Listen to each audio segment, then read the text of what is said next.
एवढं निर्दयी सरकार हे 10 वर्ष आपण बघितल्यानंतर मला तर खरं असं वाटतं की यांना लाज लज्जा शरम यांनी सोडलेली आहे। सगळं सोडून सगळा कारभार उघडा वागडा पडलेला असताना निवडणुकांमध्ये तुम्ही पैसे खाताय, कॉन्ट्रॅक्टच्या नावाखाली पैसे खाताय। आमच्या विरोधी पक्ष म्हणजे भाजपचे विरोधी या पक्षातल्या साध्या कार्यकर्त्यांवरती जुन्या केसेस काढतायत, खोट्या केसेस टाकतायत, पोलिसांकडून सतवतायत। अगदी मुंबईमध्ये साध्या माझ्या कार्यकर्त्याच्या झोपडीत राहणाऱ्या कार्यकर्त्याच्या झोपडीमध्ये हे ईडीवाले घुसले होते। झोपडीत सगळीकडे घुसतायत। मग उद्या आमचं सरकार आल्यानंतर लक्षात ठेवा की जे तुम्ही करताय उद्या बुमरँग सारखं तुमच्यावरती उलटेल। आम्ही जर का ठरवलं निर्दयीपणाने वागायचं आणि आमचे तुमचे जे काय आहेत घरगड्यासारखे वागणारे ह्या यंत्रणा या तुमच्यावरती आम्ही सोडल्या आणि तुमच्या घरातली लोक घुसली तर तुम्ही कुठे पळाल? कारण तुम्ही एवढं गडगंज खाल्लेलं आहात की तुम्हाला ते लपवायला सुद्धा जागा नाहीये। आजपर्यंत असं काही नाही की सत्ताधारी आणि विरोधी पक्ष आहेत ना, आता काँग्रेस आणि राष्ट्रवादी माझ्यासोबत व्यासपीठावर आहे।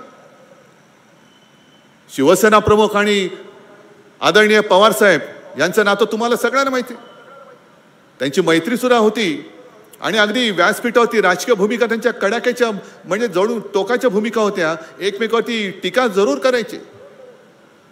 पण आज देखील मला तो एक क्षण आठवतोय की 95 साली जेव्हा आपल्या युतीचं सरकार आलं,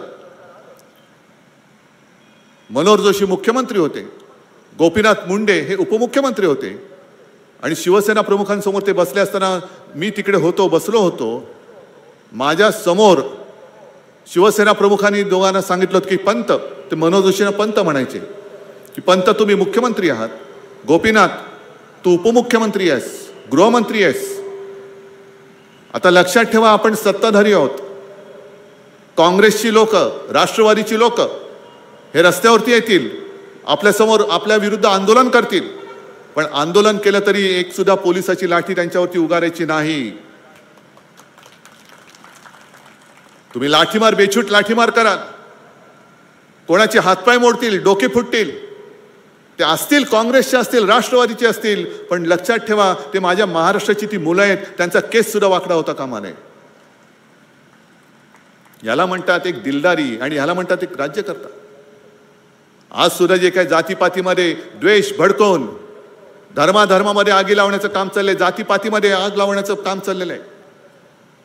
अरे त्यांना घ्या ना सोबत, बसवा एकदा समोर। आम्ही 2.5 वर्ष जे करत होतो या सगळं अगदी मराठा समाजाला सुद्धा मी सांगतोय की आम्ही तुमच्यासोबत बसत होतो, बोलत होतो, पण तुम्ही वाटेल ते करून म्हणजे त्या आंतरवाली सराटीमध्ये मी धावून गेलो होतो, पवार साहेब गेले होते।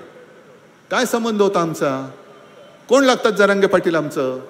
आम्ही नाही विचार केला, पण न्याय हक्कासाठी कोणतरी तिकडे बसलंय त्यांच्याशी बोलण्यापेक्षा तुम्ही सरळ तिकडे बेधडकपणाने माझ्या आया बहिणीची डोकी फोडून टाकता, वेडवाकडं मारहाण करता। मग ते जे रक्त सांडले ते रक्त कोणाचं आहे?